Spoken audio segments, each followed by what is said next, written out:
जनाब केसरी नंदन की पैदाइश 7 जनवरी 1975 जिला सीतामढ़ी विष्णुपुर गांव, राज्य बिहार में हुई। आप एक साधारण परिवार से ताल्लुक़ रखते हैं। आप जी के वालिद साहब स्वर्गीय श्री चंदेश्वर प्रसाद एक किसान थे और माता श्रीमती चंद्रावती एक कुशल गृहिणी। आप जी की स्कूली पढ़ाई लिखाई भी वहीं पे हुई और परिवार में 6 सदस्य हैं। बड़े भाई विपुल कुमार भारत देश के जाने माने संगतराश हैं। परिवार में कला का माहौल पहले से ही था। जनाब केसरी नंदन को कला विरासत में मिली और आज वह उसी विरासत को आगे बढ़ाने का कार्य कर रहे हैं। नमस्कार, आदाब, सत श्री अकाल। 2 टूक सीधी बात प्रोग्राम लेकर एक बार मैं फिर आपकी खिदमत में हाजिर हूँ। जैसा कि आप जानते हो, प्रोग्राम के बाबित हम आपकी मुलाकात करवाते हैं एक ऐसी महान हस्ती से जिन्होंने ज़िंदगी में किसी न किसी सूबे में एक ख़ास मुकाम हासिल किया है, अपनी एक अलग पहचान बनाई है। आज जिस शख्सियत को हमने इस प्रोग्राम में जन्नत दी है, उनका नाम किसी तारुफ का मोहताज नहीं है। कला की दुनिया में सबको जानते हैं।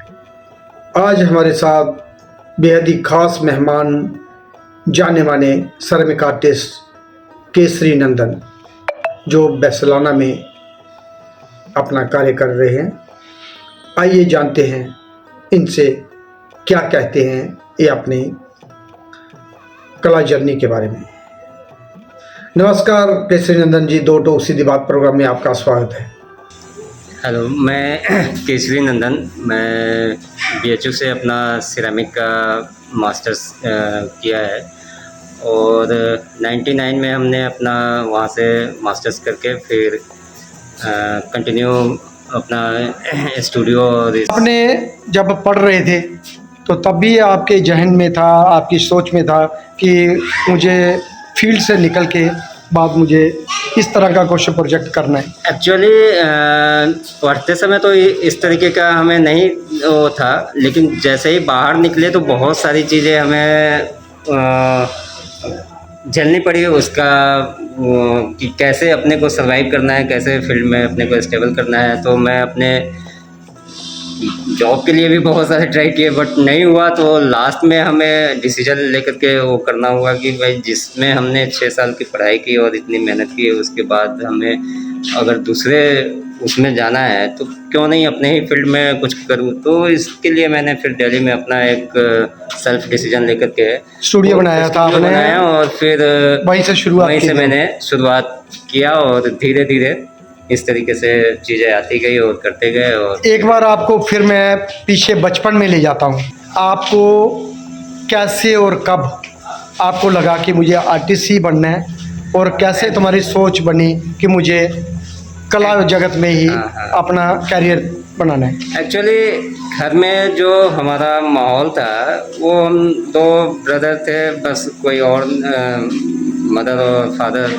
तो इसमें मेरे ब्रदर का स्कल्पचर में शुरू से ही काफ़ी इंटरेस्ट था, क्योंकि छोटे छोटे वहाँ पे जो फेयर होते थे उसमें जैसे जन्माष्टमी हुआ और भी बहुत सारी चीज़ें। तो उसमें क्या है कि बचपन में मिट्टी से वहीं पे गांव में अपना कुछ बना करके घर में ही एक पूजा का वो क्रिएट कर देना था कि छोटा सा मिट्टी का लोंदा लिया, उसी में कृष्ण जी बना दिए, दुर्गा जी बना दिए और घर में ही अपना शुरुआत। तो क्या एक माहौल देखने का, मैं छोटा था, 5 साल छोटा था इनसे, तो वहीं से ये सारी चीज़ें होने लगी। फिर आफ्टर मतलब कि 12th जब इन्होंने किया आपने, तो उसको आपने सोचा कि मुझे आर्ट फील्ड में, तो फिर हम दोनों लोग वहाँ पे BHU पहले ये गए, फिर उसके बाद हम कौन उस वक्त आपके गुरु रहे जिनके अंडर में आपने काम किया? KV जेना जी उस समय सिरामिक के मेरे गुरु रहे, और भट्टाचार्य से, AC भट्टाचार्य से 2 लोग हमारे सिरामिक के टीचर है। बाकी और भी डिपार्टमेंट के कट सर और ये सारे लोग बहुत अच्छे लोग थे। वहाँ का माहौल इतना अच्छा था और सीनियर्स का माहौल इतना अच्छा था कि उसी सब से हमें बहुत कुछ सीखने को मिला। तो वो सारी चीज़ें अभी हम इम्प्लीमेंट कर रहे हैं अपने ऊपर, कि इतनी सारी चीज़ें को वहाँ पे सीखने को, बेसिकली जितने क्राइसिस में और जिस तरीके की चीज़ें में और इतने अच्छे इन्वायरमेंट में बहुत कुछ सीखने को मिला। तो वो सारी चीज़ का अभी इम्प्लीमेंटेशन। आप जब कॉलेज में पढ़ रहे थे और उसके बाद किस थीम को लेके काम करते थे? देखिए वहाँ पे एक क्लासिकल वो चल रहा था कि क्लासिकल चीज़ें पे ही ज़्यादा फोकस किया गया कि आपका बेस जो होता है वो बेस को पहले आप मजबूत करो। जिस भी फील्ड में जिस भी तरीके ड्राइंग कर रहे हैं तो आपकी ड्राइंग में स्केच में काफ़ी वो करना होता था कि स्केच आप खूब करिए। हाँ, जो उधर का प्रोसेस था वो उसी के निकलना था। थ्योरेटिकल में है तो आप उसमें हिस्ट्री में जो भी प्रोसेस था, जैसे हमारे सिरामिक में है तो सिरामिक में बेस क्या था कि वहाँ पे थ्रोइंग प्रोसेस को काफ़ी वो दिया गया है। फिर उसके बाद डिजाइनिंग है, उसके बाद सारी चीज़। तो क्या है कि हर चीज़ का आपको बेसिक नॉलेज होनी चाहिए, क्लासिकल एक तो उसमें टच होना चाहिए। तो वो सारी चीज़ें प्रोसेस में काफ़ी मेहनत और टाइम काफ़ी लगा, बट वो सब जो चीज़ें अच्छे से हमने ग्राइंड कर लिया तो आपको उसका अनुभव हुआ हाँ, आपका और एक्सपीरियंस भी रहा हाँ, और आज वो काम लग रहे हैं। यस, वो सारी चीज़ों का अभी मैं यूटिलाइजेशन अपने उसमें कर रहा हूँ। और केसरी भाई, ये सेरामिक क्या है? वो सेरामिक स्कल्पचर भी है, सेरामिक पोट्री भी है, इनमें क्या अंतर है और आप इसमें कौन कौन से टेक्निक व माध्यम का इस्तेमाल करते हैं उसके बारे में थोड़ा बताइए। देखिए सिरामिक ये जो वर्ड है ये तो जो हम काम क्ले में कर रहे हैं और उसको फायर करते हैं उसी को हम सिरामिक का नाम दिया। उसमें बहुत सारी चीज़ें, जैसे सिरामिक के 3 वो आ गए, एक टेराकोटा है, एक स्टोनवेयर है और एक पोर्सलिन है। इसमें भी टेम्परेचर का वेरिएशन है, अलग अलग बॉडी है, इसकी तैयार करनी पड़ती है। हाँ, तो टेराकोटा कम टेम्परेचर पे करते हैं, उसमें भी ग्लेज होते हैं। स्टोनवेयर है जो कि हाई टेम्परेचर है जी, कम से कम कितना टेम्परेचर पे लाना पड़ता है? 50-60 डिग्री टेम्परेचर पे फायर होती है, अच्छा। उसमें ग्लेज मेल्ट होता है। और एक पोर्सलिन है जो कि काफ़ी हाई टेम्परेचर 1400 से 1450 डिग्री तक हो जाता है। तो उसमें अलग अलग तरीके के इफेक्ट भी आते हैं। अभी एक आपने बोला जी ग्लेज, जी ग्लेज क्या होती है? ग्लेज एक लेयर है जो कि हम जो बनाते हैं बर्तन या कोई केमिकल रिएक्ट होता है इसमें? केमिकल का एक कंपोजिशन होता है, एक स्लिप होता है। हाँ जी, वो लेयर आप डिप करते हैं तो अलग अलग प्रोसेस से उसको अप्लाई करना पड़ता है। हाँ, फायरिंग टेम्परेचर उसका होता है कि आप जिस टेम्परेचर का वो ग्लेज यूज करते हैं, मतलब हर ग्लेज का अलग अलग टेम्परेचर रहता है। टेम्परेचर होता है। हाँ जी, आप लो टेम्परेचर में भी वो ग्लेज इस्तेमाल करेंगे तो उसके लिए वही प्रोसेस है, उसकी टेक्निक कि आप लो टेम्परेचर का ग्लेज कैसे बनाते हैं, फिर हाई का कैसे, तो टेम्परेचर पे डिपेंड करता है, फायरिंग पे डिपेंड करता है। अब इस किलन को क्या बोलते हैं ये है ऐसे सिंपल उसमें? डाउन ड्राफ्ट किल्न है। हाँ जी। गैस फर्नेस है। हाँ जी। इसके 2 बर्नर आगे पीछे है और इसमें करीब 8-10 घंटे की फायरिंग होती है, तब जाकर के 50 डिग्री सेंटीग्रेड टेम्परेचर आता है। अभी एक डिस्क फायरिंग चल रही है जिसका 684 टेम्परेचर। कितना टाइम लेता है ये डिपेंड करता है कि आप कितने लॉन्ग फायरिंग करते हैं, क्योंकि प्रोसेस भी क्या मिनिमम 6-7 घंटे में आपको फर्नेस का जो डायमेंशन है उसके ऊपर भी डिपेंड करता है कि कौन सी फर्नेस है। छोटी फर्नेस आपको कम टाइम में भी मैच्योर हो जाती है, बड़ी फर्नेस है इसमें तो ज़्यादा टाइम लगता है, 12 घंटे 14 घंटे भी लग जाते हैं। तो ये सब है जी। अलग अलग फर्निश है आपके पास, किलन है, अलग अलग भाषा में अलग अलग बोलते हैं। मैं सब टेक्निक लोकल भाषा में भट्टी बोलते हैं इसको, है ना, ऐसे किलन बोलते हैं और ये सेरामिक फर्निश भी बोलते हैं।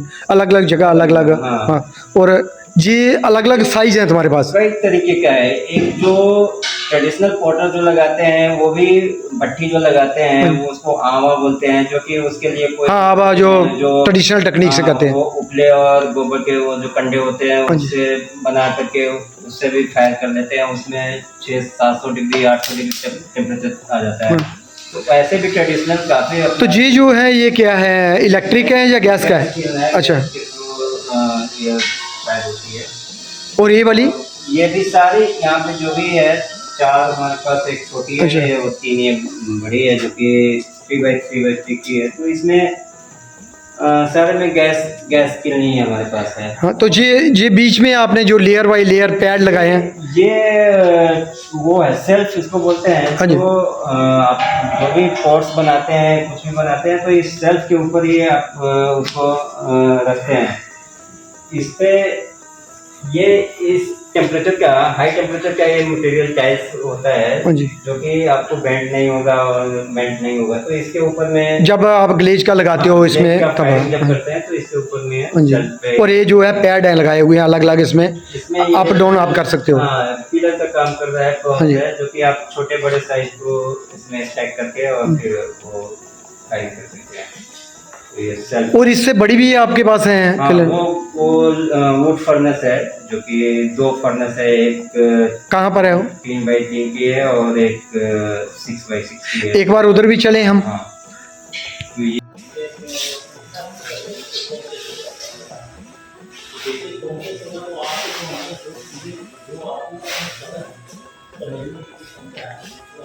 ये हमारी वुड फर्नेस बड़ी है जो कि ट्रॉली वाली है, और इसमें हम बड़े काम, बड़े स्ट्रक्चर्स, कितने फुट तक जहाँ बड़ा काम कर सकते? ये लोडिंग स्पेस हमारा ये करीब 7 फीट हाइट है, 7 फीट तक का हम स्ट्रक्चर्स वो कर सकते हैं। और इसकी विड्थ है 4 फीट, तो इसकी विड्थ है जो कि एक ट्रॉली है 4 फीट विड्थ की, हम स्ट्रक्चर को 7 फीट ऊंचाई तक मतलब कि फायर कर सकते हैं।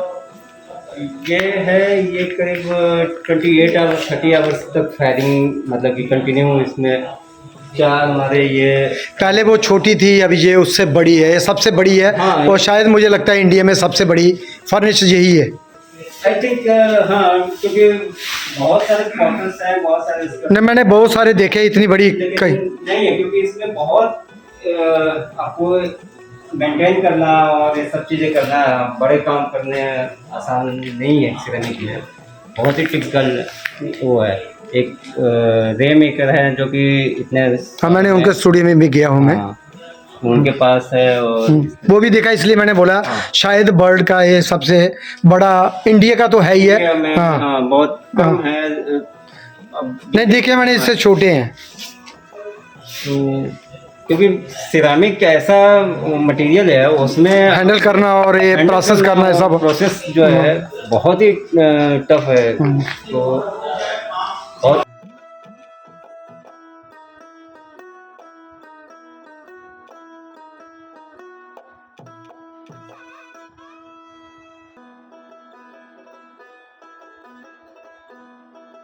भविष्य में क्या सोच लेके आपने ये स्टूडियो की शुरुआत की थी, तब किन किन चीज़ों की दिक्कत करनी पड़ी और दिक्कत सामने आई?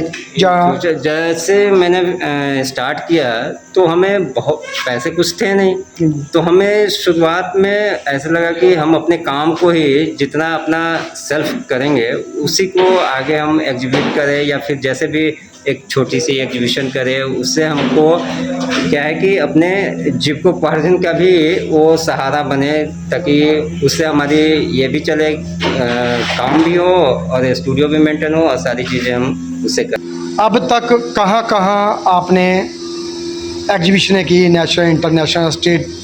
यस, पहले तो बनारस से निकले तो बनारस में ही मेरा एक 1600 ABC आर्ट गैलरी में था, फिर वहाँ बनारस में एक और गैलरी में एक 1600 था, तो वहाँ से कर 1600 करने के बाद फिर हमने फुलपुर गए, वहाँ हमें मिनिस्ट्री ऑफ HRD का स्कॉलरशिप मिला था, तो उसके लिए हम जैना सर के स्टूडियो में वहाँ पे रह करके काम किया, और वो सारे काम 2 साल का। फिर मैंने बजाज आर्ट गैलरी मुंबई में 2002 में अपना एक 1600 किया। तो ऐसे शुरुआत की है, फिर जगह जगह कई एग्जीबिशन किए, दिल्ली में किए, ग्रुप शो में पार्टिसिपेशन किए, इंडिया हैबिटेट सेंटर में ग्रुप शो में पार्टिसिपेशन हुआ, फिर बजाज जहांगीर आर्ट गैलरी में 2012 में मेरा ग्रुप शो था, 2 वन मैन शो, फिर 2019 में भी जहांगीर में किए। तो ऐसे करके कई शोज हुए कई सारे शो स्टेट नेशनल हाँ, इंटरनेशनल पार्टिसिपेट किए। Yes. और कौन कौन से आपको राष्ट्रीय पुरस्कार से भी आपको नवाजा गया, और इसके साथ साथ कौन कौन से आपको अवार्ड व स्कॉलरशिप मिले? IFEX के 2 अवार्ड हमें मिले हैं सिरामिक में हाँ जी। ही, और नेशनल अवार्ड 2020 में मिला, राष्ट्रपति द्वारा तब मिला था।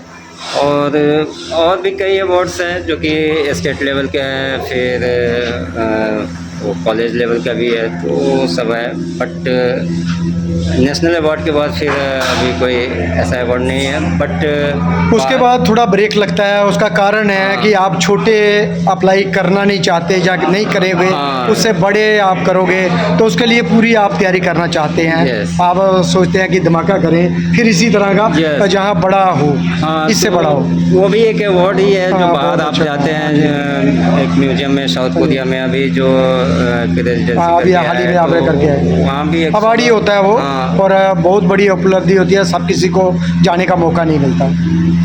तो ये सारी चीज़ें हैं कि आप जितना इन्वॉल्व रहेंगे काम में और काम करते आपको जाएंगे। आपके परिवार का और आपके भाई का और बाकी परिवार के जो सदस्य थे उनका कैसा रिस्पांस रहा और कैसा सपोर्ट किया उन्होंने? सारे देखिए, आप घर में परिवार में जो भी रहते हैं तो उसका एक बैक सपोर्ट तो मिलता ही है। आप चाहे अनचाहे, मतलब कि आपको पूरी तरीके से फैमिली का पूरा सपोर्ट रहता है, तभी आप आगे मतलब कि जाते हैं। वो एक साइलेंस सपोर्ट रहता है, वो ऐसे दिखता नहीं है, बट आपके हाँ, रहता है इर्द तब गिर्द सारी चीज़ें वो एनर्जी काम करती है। आपके बड़े होने से लेकर के आपके सारी चीज़ में वो सारे ऐसे ही प्रतिभागी की तरीके से कार्य करते हैं। सहारे की तरीके से सब रहते हैं, तो सबका योगदान है। ऐसा नहीं है कि आपके लाइफ में सिर्फ आप ही आप है, तो पूरी फैमिली की, पूरे जो भी है समाज के जितने फ्रेंड सर्कल है, जितने वो लोग हैं, सबका सपोर्ट होता है, तभी एक पूरा वो होता है। जैसे आप कोई भी आप स्कल्पचर करिए, सिरामिक करिए, कुछ भी पेंटिंग करिए, तो उसमें बहुत सारी चीज़ों का एक संयोजन होता है, तभी जाकर के वो एक रूप धारण करता है। तो ऐसे ही है, मनुष्य के भी लाइफ में बहुत सारी चीज़ें होती है, और सब चीज़ें छोटी छोटी चीज़ें मिलकर के ही एक बड़ा चीज़ का वो रूप लेता है। तो वो तो है कि केसरी भाई, अब जिस मुकाम पे आप पहुंचे हैं, एशिया का नंबर 1 स्टूडियो है। मैंने जितने अभी तक घूमे हैं, इतना बड़ा फर्निश, इतना बड़ा स्टूडियो, जब मैं पहले आया था तब छोटा था, तब आपने शुरुआत की थी, आपने बोला भी है उसके बारे में। और ये इतना बड़ा, अभी आपको क्या लगता है फ्यूचर में और इससे बड़ा करना चाहते हैं या क्या करना चाहते हैं? देखिए, मेरा तो ऐसे कोई टारगेट नहीं होता है, बट ये है कि हमें आज जो परिवेश में है, जिस परिवेश में आज मैं जी रहा हूँ, तो मेरा एक वो है कि हम जो भी करें अपने ये जिस आर्ट के लिए कर रहे हैं, तो हमें जितनी एफर्ट, जितना चीज़ें आती रहेगी, हम सारी चीज़ उसमें पूरा हमारा लाइफ ही उसके लिए ही योगदान बना रहेगा हुआ है। आपका, आप उसी तो के लिए जी रहे इसके हैं। लिए, हाँ, इसके लिए हमने कोई टारगेट वो नहीं फिक्स किया है कि हमें यहाँ बनाना है, वो बनाना है, बट ये हम अपनी ईमानदारी से जितना हो सकता है वो सारी चीज़ें करते जा रहे हैं, बिना किसी उसके कि आगे क्या होगा नहीं होगा। ये इन सारी चीज़ों को छोड़ करके हम अपना काम करते जा रहे हैं, जैसे भी हो, जिस भी हाल में हो, उसको मैं अच्छे तरीके से उसको मेंटेन करते रहोगे, आगे कर रहे। हाँ, ये मेरा पोट्री के साथ साथ स्कल्पचर्स का भी मैं वो प्रैक्टिस कर रहा हूँ, और उसमें प्रैक्टिस नहीं कर रहे हैं, आपने कंटिन्यू काम कर रहे हो। कंटेम्प्रेरी आर्ट में मैं बहुत सारी एग्जीबिशन देखता हूँ आपकी, आपको नेशनल पुरस्कार से। मैं अपने हिसाब से हाँ, मैं अपने बहुत काम बढ़िया। में प्रैक्टिस ही कर रहा हाँ जी, हाँ जी, हूँ हाँ जी। अभी, और हमारी ये प्रैक्टिस की जितना हम इसमें करते जाएंगे, हमें नए नए आयाम मिलते जाएंगे, तो हम जो भी, क्योंकि पोट्री एक अलग वो है, और ये हमारा अपना, ये तुम्हारा काम है कंटेम्प्रेरी बेस पे जो मैं अपना प्रैक्टिस कर रहा हूँ। ये जो इंटरनेशनल लेवल पे आप पहचाने की कोशिश कर रहे हो, और अभी आप हर आर्टिस्ट बोलता है जब ऊंचाइयों को छूता है तब बोलता है, और ये काम अभी आप ये सब हमने अभी कोरिया से लौटने के बाद नए 3-4 काम सब किए हैं। और ये हमारी अभी है कि एग्जीबिशन करने का उसकी तैयारी में। और इसमें बहुत मेहनत लगती है और टेक्निकल बहुत स्ट्रांग है ये। हाँ, ये तो पिंचिंग प्रोसेस से फिर मैं एडिशन भी करता हूँ, थ्रोइंग प्रोसेस भी है हमारी, व्हील पे बड़े बड़े पूरे ज़्यादा पूरे लेकर के थ्रोइंग बड़े बड़े करके फिर उसको। और इतने बड़े काम कोई करता नहीं है सेरामिक में, आपने शुरुआत की है। सिरेमिक में क्या है कि फायर करना बहुत ही डिफिकल्ट होता है। आप छोटे भी चीज़ को बना करके भट्टी में आप लोड जब करते हैं तो आपको बहुत मतलब कि परेशानी होती है। पीसेज मतलब कि 1250 डिग्री में वो फायर होती है तो वो पीसेज एकदम मेल्ट हो जाती है, तो क्या है कि फटने का चांस रहता है। बड़े पीस को लोडिंग करने का बहुत सारे टेक्निकल वो चीज़ें हैं, लेकिन हमने सारी चीज़ों को उसको करते हुए और भी हमें जितना मतलब कि ये होगा हम और भी बड़े करेंगे और भी इससे भी इलाज करेंगे भविष्य में और भी बड़े करोगे। हाँ, क्योंकि जितनी आप सोच आप अपने डेवलप करेंगे और जो पूरे वर्ल्ड में जो चल रहा है आप पूरे वर्ल्ड का सिनेरियो देखेंगे तो उसमें आप पाएंगे कि बहुत चीज़ें हो चुकी है, बहुत सारी चीज़ें हैं। तो आपके ऊपर डिपेंड करता है कि आप किस तरीके से इस चीज़ को साथ किस ऊंचाई तक ले जा सकते हैं। जो नई युवा पीढ़ी हाँ। है उनको आप क्या संदेश देना चाहेंगे देखिए, अपने कला के रूप से? युवा पीढ़ी को संदेश क्या हम देंगे, क्योंकि युवा पीढ़ी अभी के जो इतने मतलब कि हम लोग से कई टाइम्स आगे उन लोग की सोच बड़ी है, सब कुछ है और उनको इतने सारी चीज़ें मिला हुआ है। आज के टाइम में किसी को कुछ वो नहीं कह सकते। एक बच्चा जब पैदा होता है ना तो बहुत सारी चीज़ों से वो लैस होता है, उसके पास सारे अस्त्र शस्त्र जो होते हैं ना उस सब चीज़ों से लैस होता है, वो ग्रोइंग ही उसको उसमें होती है। तो मैं तो यही कहूँगा कि आप जिस परिवेश में रहिए, जहाँ भी रहिए, जैसे भी रहिए, आप अपने कर्म से आप अपने काम को करते रहिए। लगन उसमें जितनी रहेगी, मेहनत जितना और ही लगन। हाँ, जितना आप इसमें इन्वॉल्व, जितने डीप में आप जाएंगे उतने आपको सब चीज़ मिलेगा। समुद्र में छलांग लगा करके जितना डीप में आप जाएंगे उतने बहुत सारी चीज़ें आपको मिलेगा। केसरी नंदन जी, आप जो दूर दराज इलाकों में युवा कलाकार व जहाँ जो कलाकार बनना चाहते हैं, जहाँ इस फील्ड में आना चाहते हैं, उन्होंने क्या तैयारियां करनी चाहिए और उनके लिए क्या मैसेज है आपके कला के माध्यम से? देखिए, मेरे कला के माध्यम से मैसेज यही है कि वो जिस भी प्रोसेस में अपना कर रहे हैं उसको अच्छे तरीके से वो करें और उसमें उनकी तल्लीनता रहनी चाहिए कि वो क्या कर रहे हैं।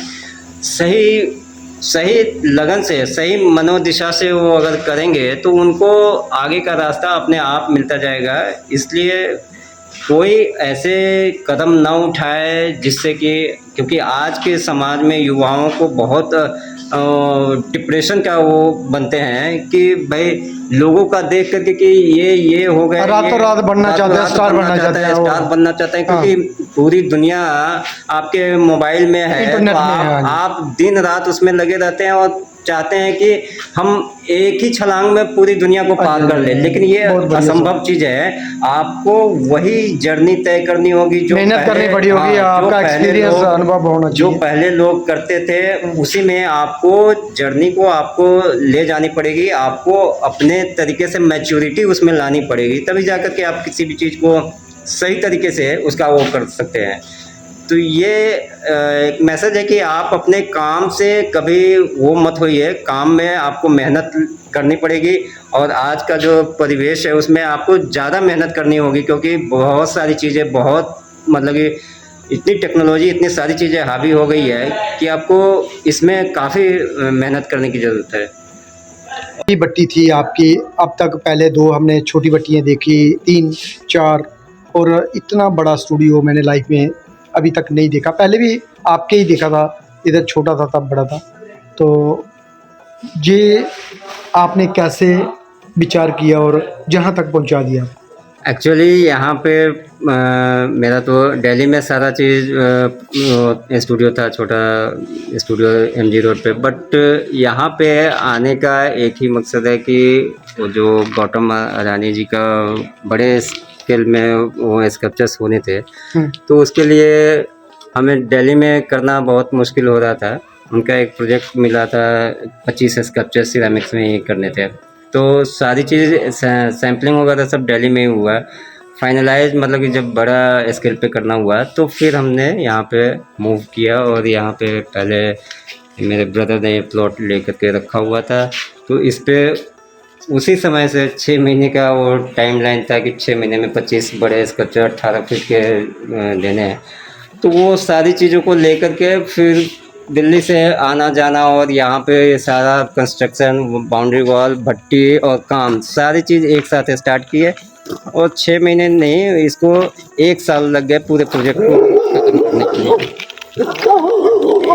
एक साल में ये सारा प्रोजेक्ट खत्म हुआ। फिर जाकर के हमने अपना दिल्ली का बाइंड अप करके, और फिर यहाँ पे पूरी तरीके से शिफ्ट ही हो गया। तब से 10 साल हो गए। 10 साल तक हम यहाँ पे अपना स्ट्रगल कर रहे हैं यहाँ के लोगों के साथ। यहाँ के सारी चीज़ों को प्रोसेस ओरिएंटेशन कैसे होती है, वो सारा करते करते हमें जैसे जैसे रिक्वायरमेंट होती जा रही है वैसे वैसे हम आगे की तरफ इसको और मतलब कि बना रहे हैं। और फ्यूचर में ये है कि मैं और आने वाले आर्टिस्ट के लिए, और जो भी नए अपकमिंग आर्टिस्ट है उसके लिए एक बड़ा मतलब कि सब चीज़ उसको, कॉलेज में क्या है कि एक लिमिट है। आप वहाँ पे आप अपना टाइम 5 साल आपका कैसे गुजर जाता है आप कुछ नहीं सीख पाते। एक बेसिक नॉलेज बस लेकर के आते हैं, और यहाँ पे आपको हर चीज़ का आपका रिजल्ट भी सामने है। आपका सारा चीज़, आपका ओरिएंटेशन कैसे होती है, वो सारी चीज़ें यहाँ पे आपको मिलेगा। तो ये एक इंस्टीट्यूशन से कम नहीं होगा। ये मेरा एक सपना है कि भाई